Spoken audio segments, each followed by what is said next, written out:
dedicated to southern and eastern Kentucky. This is WYMT Mountain News at 5:30. Good evening, I'm Steve Hensley. We are learning new details tonight in what police say easily could have been the deadly shooting of a southern Kentucky law officer. The suspect in the shooting of McCreary County Deputy Tyler Watkins was back in court for a preliminary hearing today. Mark Dungan of Pulaski County is charged with attempted murder and numerous other charges. WYMT's Phil Pendleton has more on what was said in the courtroom.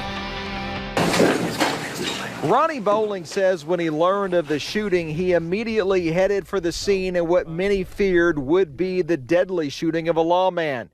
But Tyler Watkins survived, and the suspect, Mark Dungan, is now charged with attempted murder.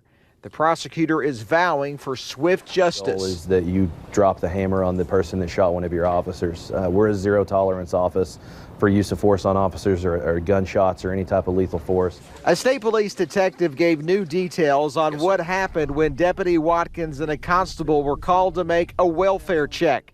He said Dungan fired 2 shots toward the deputy and one hit him in the vest. And the other projectile entered Deputy Watkins' body in the lower abdominal region.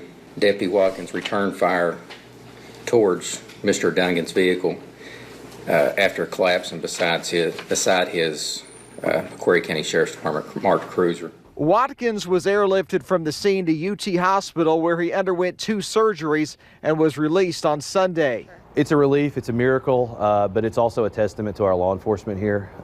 We had a constable who was hit head on by Dungan as he was fleeing the scene, commandeered a 4-wheeler and applied a tourniquet, I think based on his own clothing, on the femoral artery to stop the bleeding, which probably saved his life. Dungan was charged with attempted murder and numerous other offenses. Probable cause was found, and the case is now in the hands of a grand jury. In McCreary County, Phil Pendleton, WYMT Mountain News. No attempt was made to lower Dungan's bond, which stands at $500,000 in cash.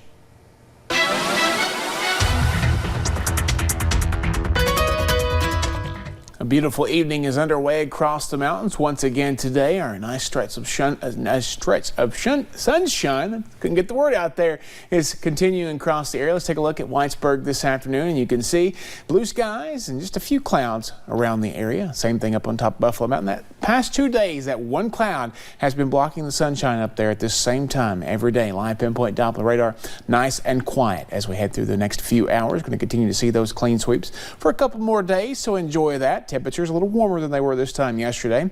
82 Hazard, Middlesboro, and in Richmond. That's kind of our warmer spots. We're seeing some 80s across parts of Lake Cumberland, Cumberland Valley, and into parts of northeastern Kentucky as well. Moorhead and Ashland both at 81. It's a few degrees warmer than it was this time yesterday. We mentioned that. 5 degrees in Jackson and Hazard, 3 there in Pikeville and in Ashland, 4 down toward Middlesboro and Williamsburg. So your day planner for the rest of the evening, we'll see those temperatures slowly slide. Will not be as cool as it was last night tonight, but still a little bit cooler than we're used to for this time of the year. The rest of the forecast coming up here in a few minutes. Steve? All right. Thank you, Brandon. Cross-country teams in Corbin are getting ready for the season, and on Thursdays they are practicing with dogs.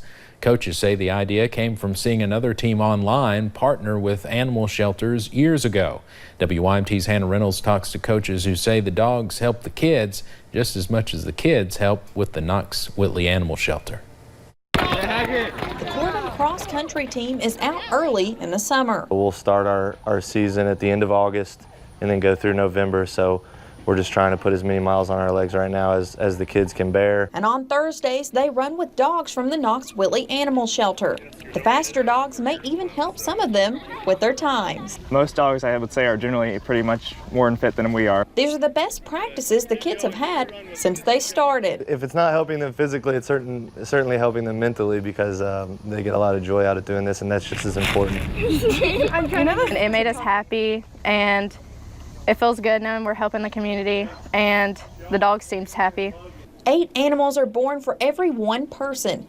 Shelters at full capacity with animals staying for long periods of time can contribute to kennel craze. When animals are in the shelter for long periods of time, they do start to shut down or become depressed. The team helping to expose the animals to people can be a saving grace for their adoption. And that's been really helpful in keeping these animals optimistic because we know the right homes out there. We just got to keep people in there to adopt. Helping the kids and dogs get out this summer. In Corbin, Hannah Reynolds, WYMT Mountain News. And coaches say some of the dogs have already been adopted by a few of the runners. We're getting a look at Kentucky's June unemployment numbers tonight. State statistics show jobless rates fell in 55 counties from June of last year to last month. They increased in 51 counties and remained the same in 14. The lowest unemployment rate was in Woodford County. It was 3.4%. Magoffin County once again had the highest jobless rate. There, the unemployment rate is 12.4%. An intense manhunt is underway for 2 teenagers in Canada. They are wanted for 3 murders. Police say they are looking for Cam McLeod and 18-year-old Briar Shimgelski.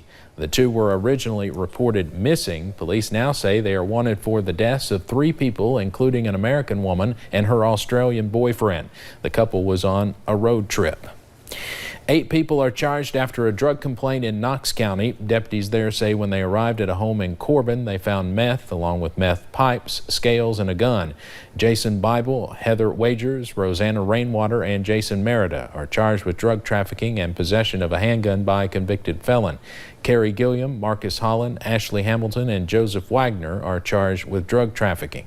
Wagner also had a previous warrant out for failing to appear in court. As families in Pike County prepare for another school year, the city of Coal Run is offering a little help. A back-to-school giveaway was held at the Coal Run Community Center this afternoon. Free backpacks full of school supplies were given to local kids. Free crayons and coloring books were also given out. Mayor Andrew Scott says the event is not just about people in Coal Run.